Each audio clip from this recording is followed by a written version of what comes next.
Good morning students. अपनी पिछली class में हमने षष्ठः पाठः यशः शरीरम के 2 पैराग्राफ पढ़ लिए थे और अब आगे के पैराग्राफ मैं पढ़ती हूँ और आपको ध्यान से सुनना है। किंचिदग्रे गतः वासुदेवः कंचित देवालयम अपश्यत।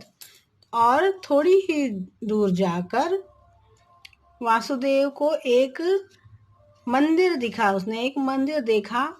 तत्र प्रसादत्वेन भोजन वितरणम प्रचलति स्म। वहां पर प्रसाद वितरण के रूप में भोजन वितरण किया जा रहा था, प्रसाद के रूप में।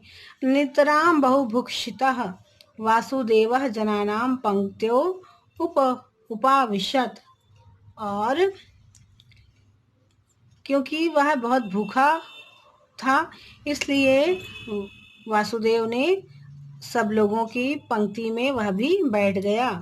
भोजन समये स्वपार्श्वे उपविष्टवन्तं कंचित जनम अपृच्छत वासुदेवः। और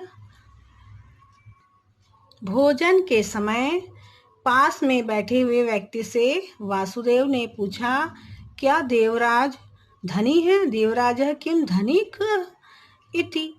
तदा सह पार्श्वस्थ जनः धिनक भवन्तम। तब वह पास में बैठा व्यक्ति बोला, आपको धिक्कार है। भोजन काले तस्य पापिनः नाम स्मारितम। कि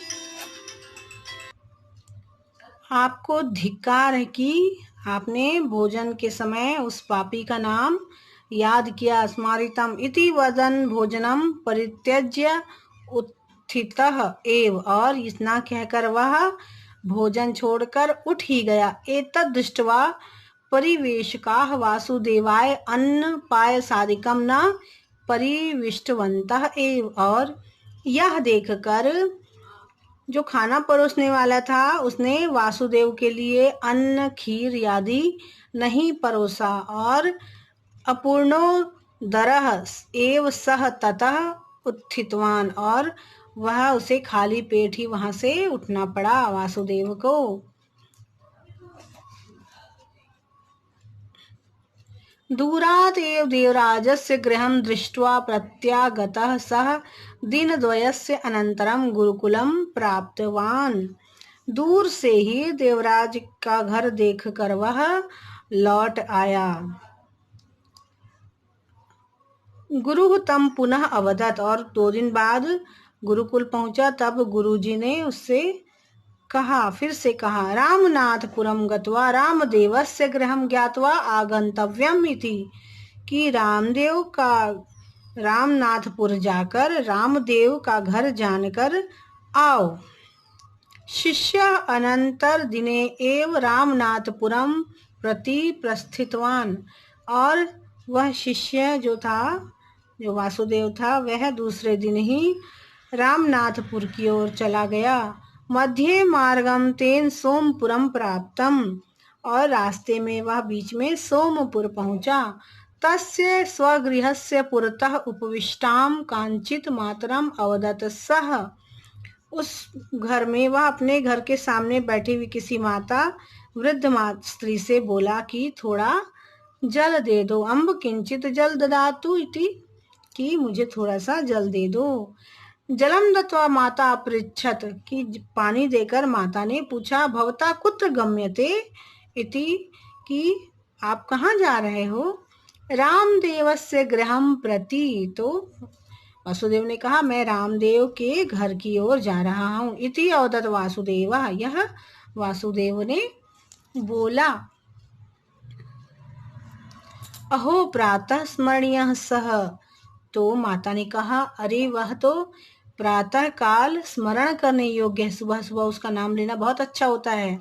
इति उक्त्वा सा माता वासुदेवं सस्नेहम अंतः नीत्वा भोजनादिकं दत्वा सत्कृतवती। इतना कहकर उस माता ने वासुदेव को स्नेह के साथ, प्रेम के साथ अंदर ले जाकर भोजन आदि देकर उसका सत्कार किया। ततः निर्गतः वासुदेवः रामनाथपुरं प्राप्य रामदेवस्य गृहं कुत्र। वहां से निकलकर वासुदेव रामनाथपुर पहुंचकर रामदेव का घर कहाँ है इतना पूछा किसी से। सः अपि सत्कृत्य स्वयं आगत्य रामदेव गृहं प्रादर्शयत्।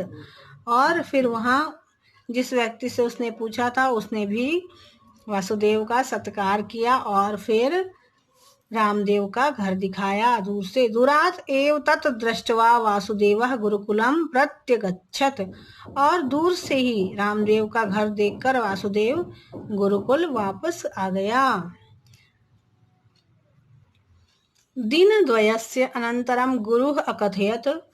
2 दिन के पश्चात गुरु ने वासुदेव से कहा, वासुदेव भवान इतः स्वगृहं गन्तुम् अर्हति, कि अब तुम यहाँ से अपने घर जाने योग्य हो। गमनात् पूर्वं भवता देवराज रामदेवयोः पूर्णः परिचयः प्राप्तव्यः इति। परंतु अपने घर जाने से पहले तुम रामदेव और देवराज का पूर्ण परिचय प्राप्त कर लो।